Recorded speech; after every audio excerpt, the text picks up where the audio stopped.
Welcome to the repair shop, where cherished family heirlooms are brought back to life.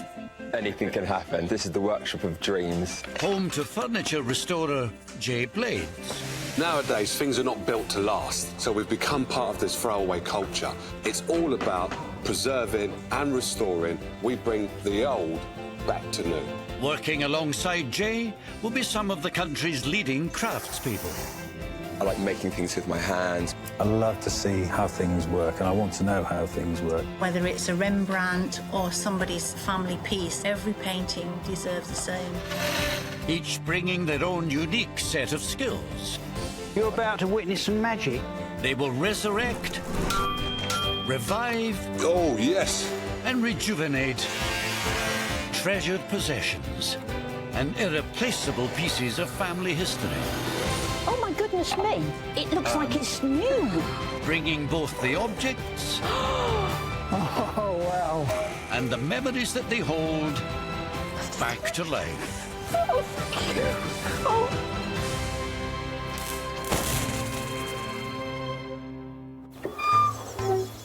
Today in the repair shop, painting conservator Lucia Scalisi unwraps a surprise that will test all her skills.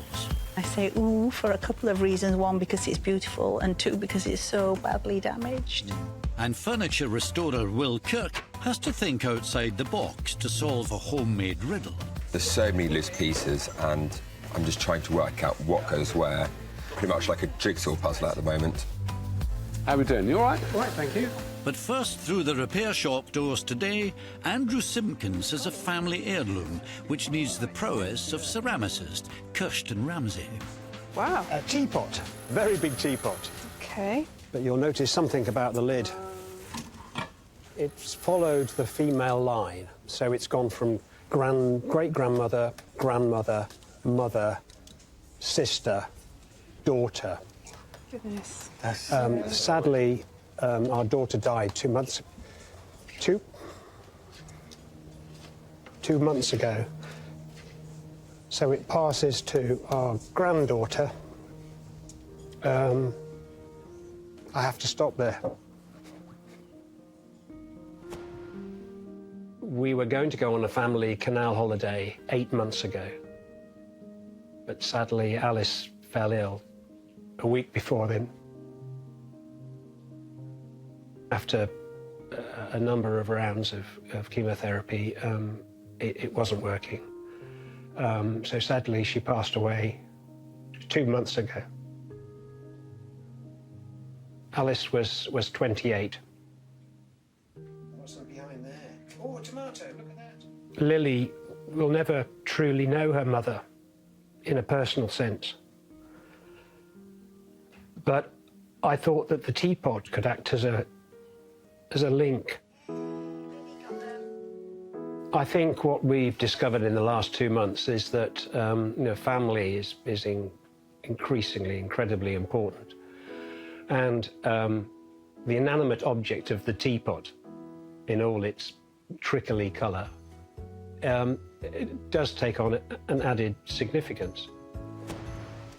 Perhaps other people might find it quite Victorian gaudy, but I think it's of its time and place. I quite like that. There's sort of naivety to it, really, which I think is quite charming, actually. On the teapot itself, there are some surface cracks, which would be nice if some of those could be repaired. Some of them I like because they place them in time and space.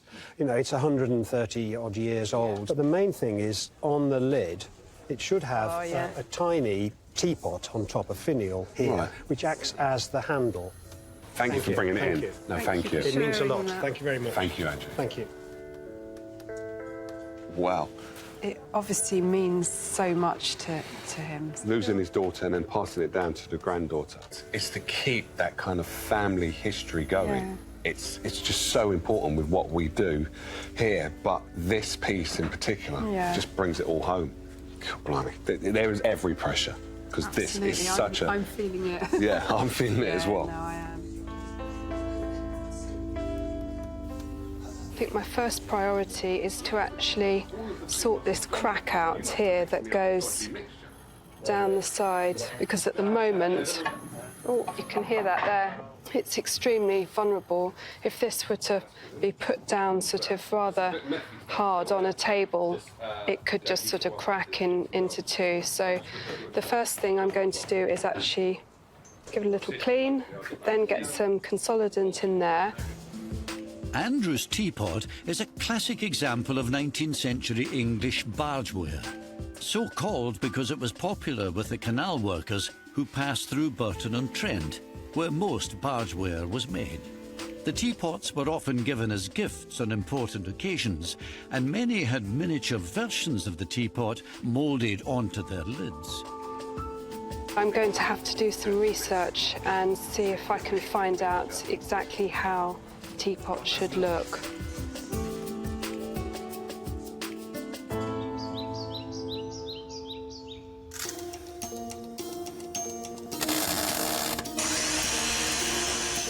With a rare antique or common keepsake, the repair shop team restores those family heirlooms with sentimental value beyond compare. How we doing? Hi, good to meet you. Likewise. Hi there, I'm Will. Hi. Dave. Nice to meet you. Next, a job for Will. Dave Croft has a family treasure he would like to hand down to future generations in one piece. My grandfather was a cabinet maker, and he made this as a wedding present for my grandmother, and that would have been in about 1918. It's made of little bits of offcuts of wood. I think where my grandfather was working, they were building an oak staircase, and he kept all the little offcuts of wood, and it's made, as you can see, all these tiny blocks of wood, triangles and squares, all glued together. Thrifty and very romantic. I usually do that for my girlfriend for Valentine's and birthday, carve up a love heart or something. Not so expensive, but, you know, it goes a long way. But I think it's such a romantic story as well. What's in this bag, then? You've got all of the... I've got everything, yeah. You've got all the bits? I checked all the blocks are there. It's always nice when someone turns up with a plastic bag full of bits and pieces. It makes the job a lot easier. Yeah. And how long has it been in the loft in your house? Oh, 25, 30 years at least. As long as that? Yeah. So this is the one piece of furniture that he made, and it's the only piece I've got, so that's important. Yeah. I do distinctly remember it in my front room of my grandparents' house. I can see it in my mind now, where it was in the corner of the room. And it's a nice piece of furniture. I'd like to have it in the lounge, but obviously with the bottom falling out and only 3 legs, it won't stand up very well. That wasn't going to work. Right. Thanks a lot. Cheers. All right. Bye-bye. In a way, I'm quite nervous. The piece is unique to my grandfather made it. Equally, it couldn't stay like it is. It needs to be repaired. There's so many loose pieces, and I'm just trying to work out what goes where. Pretty much like a jigsaw puzzle at the moment. Once I've done that, then I can glue it all together. But this is a jigsaw with well over 100 pieces and no picture on the front of the box. This is actually proving to be pretty tricky. I thought that every single block would be exactly the same measurement. However, close inspection, there are a few slightly smaller pieces. It sort of goes to show the fact that this is such a bespoke piece, not everything is exactly the same, which is quite nice, but quite frustrating when you're trying to piece it back together. Ceramicist Kirsten has her own puzzle to solve. How to replace the missing tiny teapot on the lid of the bargeware teapot when she has absolutely no idea what it looked like. So she turns to a 21st century solution to a 19th century conundrum. The ones that look like Andrew's all seem to have this decorative finish, so I think I'm going to have a go at making one. It's not actually unusual to have to make up a missing section on a piece of ceramic or porcelain. I've never made a miniature teapot before. Hello. Hi, Jay. You all right? Yeah, I'm fine, thank you. What's it do? making a mushroom. You're making a mushroom. Remember, it's got to be a teapot, not a mushroom. Yeah. Now, can I touch that? Yeah, of course you can, yeah. Oh. Doing this, I can get it absolutely exactly how I want it, then stick it on there and then paint it. That's it. Which will be the fun part, obviously, with this sort of treacly glaze. Well, the fun part's this, isn't it? Because this is quite therapeutic. You're going to make a teapot shape into this. Yeah. All right, hold on. It's not a job for grown-ups, really. It is a job for grown-ups. We all need to be children again. That's what we need to do. So you make a ball. Yeah. And then... My one's gone a bit dirty already. What'd you do with this, then? Just press it like that? Just use it for kind of shaping and, yeah, if you kind of look down on it as well from the other. Dodgy. Yeah, well, it's quite difficult, actually, to do. That's it, Jay. Yeah, what? That's it, Jay. You got a perfect. No, I haven't got that. I haven't got Put it on yet. the front of your mushroom, Jay. Go on. Watch this now. Watch. Don't laugh, mate. I don't see you making one. There you go. It's my teapot. It's the one. Look It's at that. lovely. It looks like an oil can, actually, doesn't it? Doesn't it? Perfect. Perfect Okay. teapot. Come back in a couple of hours and we'll compare.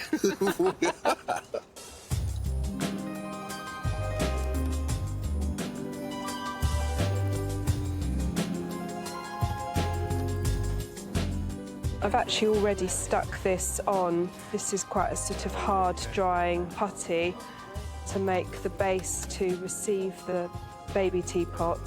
I'm just going to sort of smooth that and blend that in using some filler, so it just looks like it's part of one piece rather than sort of blobbed on the top there.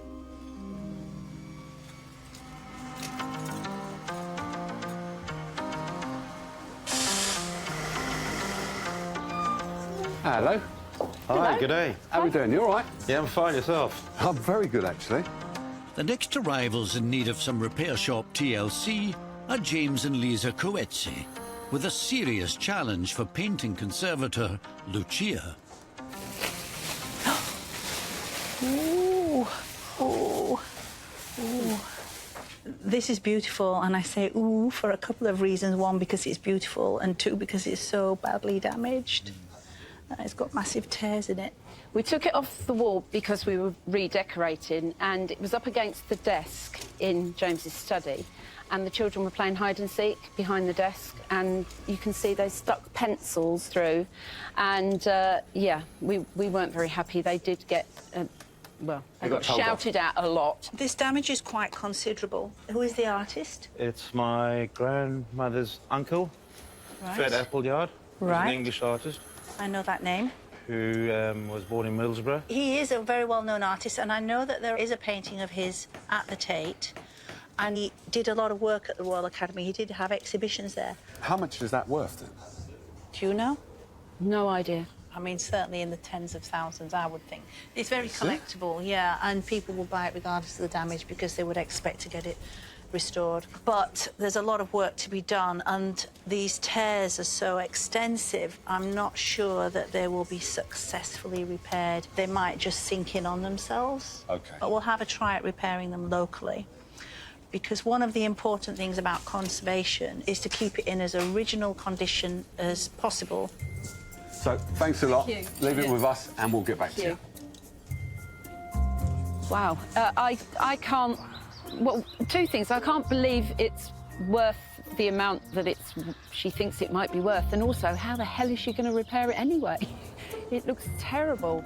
Yeah, I agree. The damage looks quite extensive when you look at it in detail. Actually, I've forgotten how bad it was until we got it out of the roof and had another look. I'm scared to touch it. That's a lot of money there. It's a lot of money, but it is massively collectible. So this artist is a good artist, then? Very good artist. Because you smiled. It was unbelievable. Like a Cheshire cat. It's so great to have a professional artist's work in front of me. It's just wonderful. Let's get you working on it, then, eh? Thank you. You take it over to your driver. desk. I'll take that. I'm not touching it at all. OK. All right? Yeah, here we go. Lucia will need to draw on her many years of experience to fix this perforated painting. But first, a job that requires another of the team's specialist skills. Will, can you come and have a look at the frame, please, for me? Thank you. How's it going? Well, we've got the problem of the painting has been nailed into the frame. Right. And you can see that there's no room between the painting and the edge of the frame. Look how tight it is. You can't even get this spatula down the edge. It's absolutely jammed into the frame. Yeah. Jammed in. The window of the frame needs to be opened up. So it needs the edge that the painting is sitting on needs to be wide. How many mil do you think? Not much. A couple of mils each side. 3 mil all round. 3 mil all round should do it. Do you mind popping the painting out so I can have a look? OK, so I think we just have to be very careful about taking the nails out because I don't want to gouge the original canvas. Canvas, yeah. Let's see if we can... The only thing we have to resist is any pressure on the canvas. Yeah, of course. We shouldn't be anywhere near that. I slip that underneath. Oh, that's an easy peasy lemon squeezy. Excellent. Most excellent. It's one. Perfect.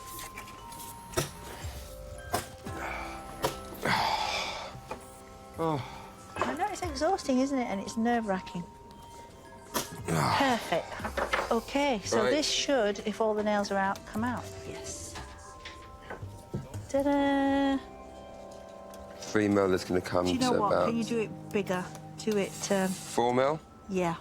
Thank you very much. Cool. I'll leave those pincers there. OK.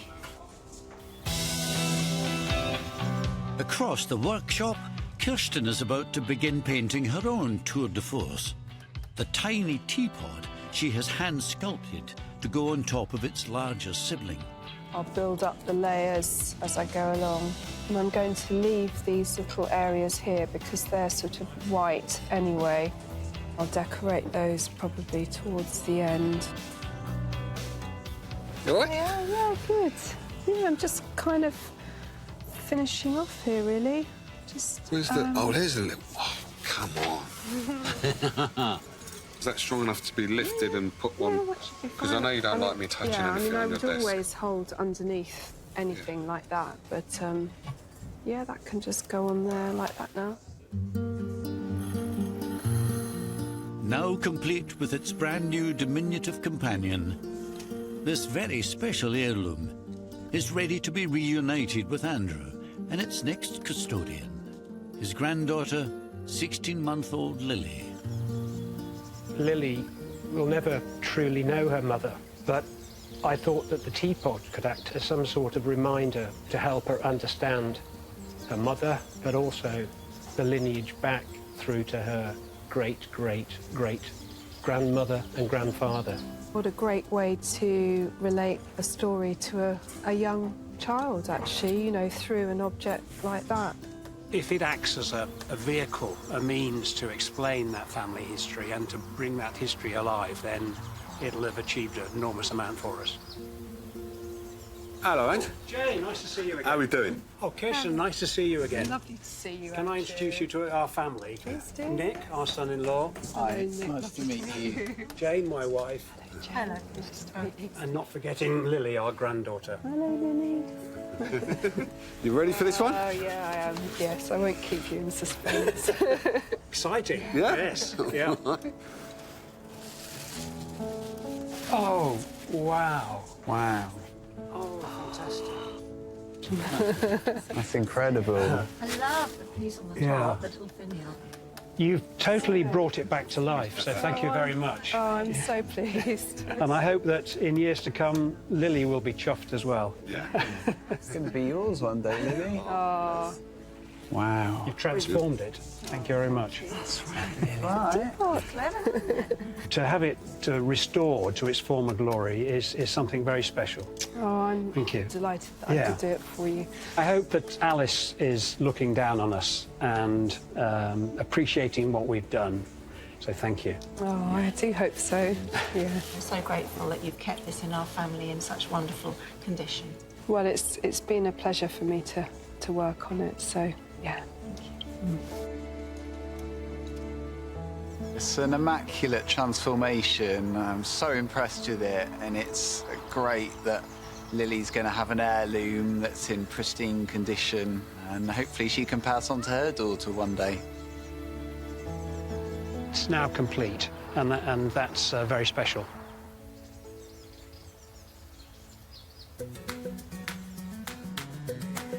Lucia is working on another valuable heirloom, a painting perforated with pencils by the owner's children. I am fixing the paint along the edges of the canvas that is torn because the paint is all very broken in those areas. And if I don't fix it or help keep it in place while I'm repairing the tears, we'll lose more of the original paint. So it's my job as a conservator to maintain as much of the original material as is physically possible. Having made sure no new damage can occur, Lucia can start work on knitting back together the painting's gaping wounds. So what I'm going to do now is turn it over and start working on the canvas at the back, the edges of the tears, and using moisture or introducing moisture with blotting paper. A lot of the canvas fibres have been stretched and distorted by the damage, so they're longer and thinner than they were. And this moisture treatment can shrink them back to a certain extent. If they're too long, I'll just have to trim the edges, but for the most part, they should all meet up again. Hello, my Mona Lisa. How are we Hello, doing? my darling. Hold on a minute. OK, these are the tears. Yeah, or was the tears? What were the tears, yeah. Yeah. Well, I've done the tear repair, Yeah. more or less. These are the little holes that were the pencil holes. Yeah. And I put nylon gossamer patches on them. I'm really impressed with what you've done here. It's like, Yeah, well, it's this fixed. yeah, this area isn't finished yet because it's still drying, but you can see that it's a bit more damaged. It's a bigger tear, and I've got to do a bit more work to bring the fibres together, the actual strands of the weave. Yeah. But you can see it's not quite meeting. So say like that one doesn't form because the fibres are not. What can you do? Would you then put the tissue on there or something? Well, I will make a piece that will go on top like that. Right. And it will seal it, Yeah. and then I'll work from the front and fill it. So how long have you been restoring paintings and stuff like that? A long time. A long time? 20 odd years. Yeah, a long time, yeah. It's a passion, it's a vocation. It takes years of practice once you've been trained. So working on a piece like this, how does it make you feel? Because this is like quite an expensive piece. Or you Yeah. probably worked on expensive stuff before. Yeah, I work on quite a few valuable works of art, yeah. Yeah? I'm not sort of scared of the value of a painting at all. Everybody gets treated the same. You have to absolutely do the best for the object, the artist's integrity, keep my intervention to a minimum.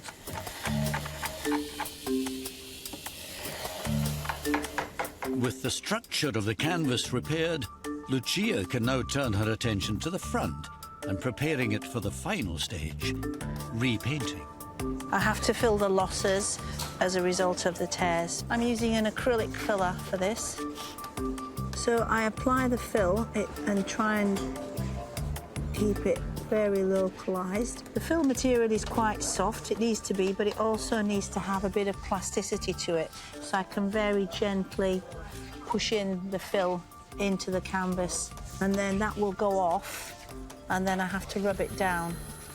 And when I say rub it down, it's a very gentle process because we're dealing with a very thin paint there. And I'm actually using a dental tool.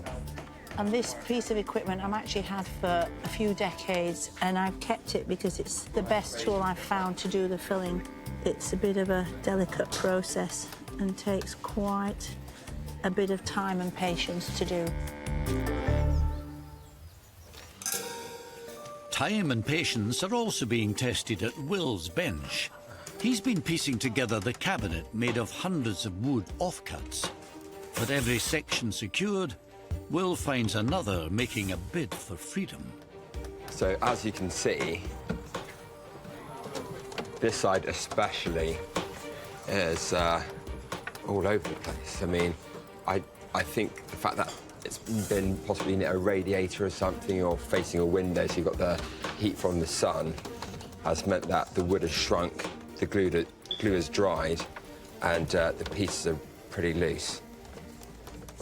There is that temptation to take every single piece out and glue every single piece back in, but I think there's probably a higher risk of something going wrong, me misplacing the pieces or not putting them back in the right order. So I think the safest thing to do would be to feed some wood glue back in there, so when it dries flat, and solid. With so much work to do, Will calls in reinforcements for the final touches before owner Dave returns to pick it up. When it's time to clean the windows, you know it's the final furlong. It looks special. Cool. Happy? Like a hippo. Good. Let's wrap them up. Hello, Dave. How we doing? How you doing? You all right? Yeah. Who we got here then? This is Abigail. All right, Abigail? Nice to meet you. All right. So obviously you've come along for your cabinet. Yeah. Is that all right? Do you like the colour blue? I'm going to joke. Ready for this one? Be really careful when you pull it off, because that could be disastrous. Okay, nice and slow. Ooh, wow, that looks good. Wow, that looks great. Wow. Superb. So, what do you think? Yeah, it's amazing. So much better than it was when it came. I have had a bit of an interesting time with this cabinet, yeah. Oh dear. Thankfully, it's all together now. Well. I do think that it might be near to a radiator or a window or something where it's had heat, hot and cold, because the wood has definitely shrunk and warped. So getting the pieces back in the bottom was slightly tricky.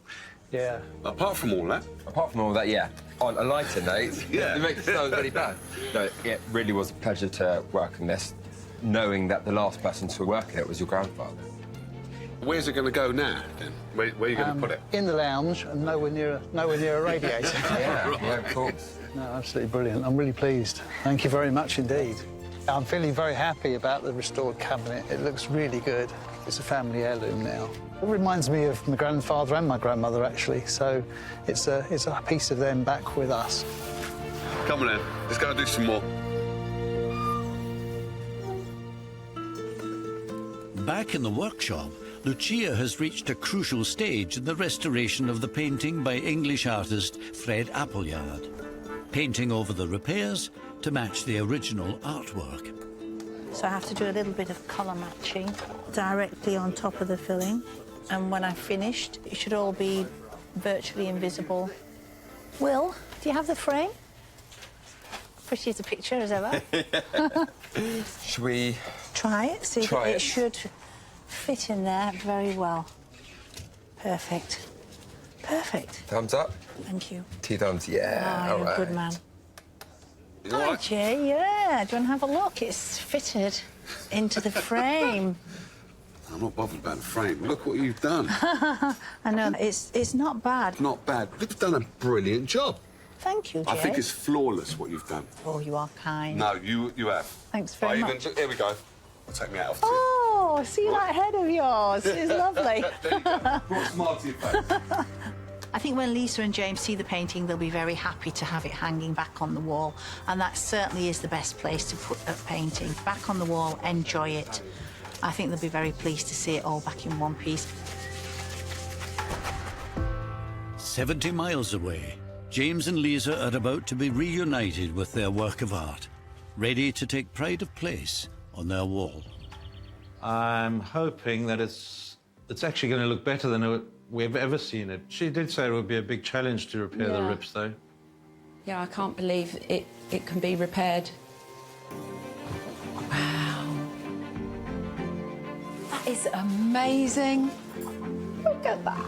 But you can't see any of the holes. All the rips. Rips are over here. There were rips there and the holes were mostly And there's a there, rip weren't along they? there. Yeah.